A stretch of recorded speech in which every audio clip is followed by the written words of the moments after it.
un individu qui aime l'argent, permettez-moi de faire un petit commentaire sur celui que vous voyez à l'écran là. Il est important que je parle un peu de lui. Non pas pour lui faire la publicité, mais pour faire un petit point sur son personnage. Vous voyez, lui là, quand vous le regardez là, c'est le Togolais le plus bruyant. C'est le Togolais le plus bruyant que moi j'ai jamais connu. Son grand défaut là, écoutez-moi bien, son grand défaut là, c'est que il aime l'argent plus que lui-même. Est-ce que vous avez compris? Son grand défaut là, c'est que il aime l'argent plus que lui-même.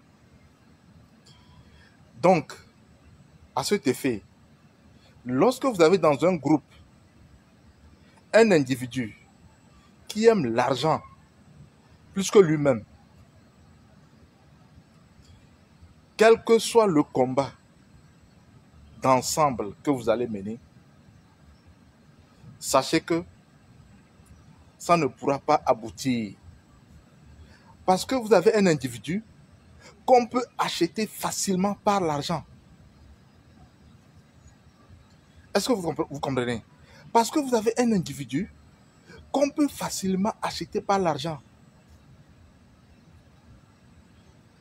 Vous savez, moi je n'ai jamais vu dans l'histoire de l'humanité un régime qui a duré plus de 58 ans à la tête d'un pays,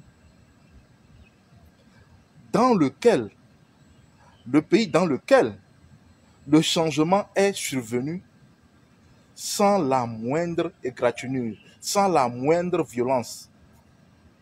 Est-ce que vous connaissez un pays où il y a eu le changement, où un régime a duré plus de 58 ans,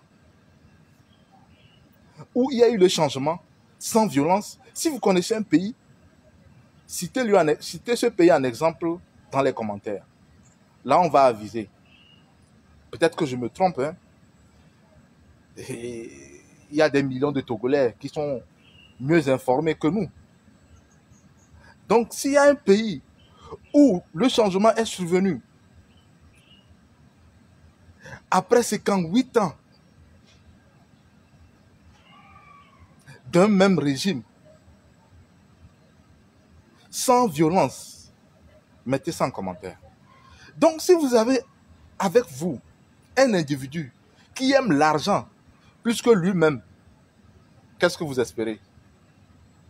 Parce que vous avez en face un régime qui a englouti beaucoup de richesses. Donc, on peut facilement acheter les gens. On peut facilement acheter la conscience des gens. Donc, vous avez un individu qui est capable de vendre son esprit et son âme pour de l'argent.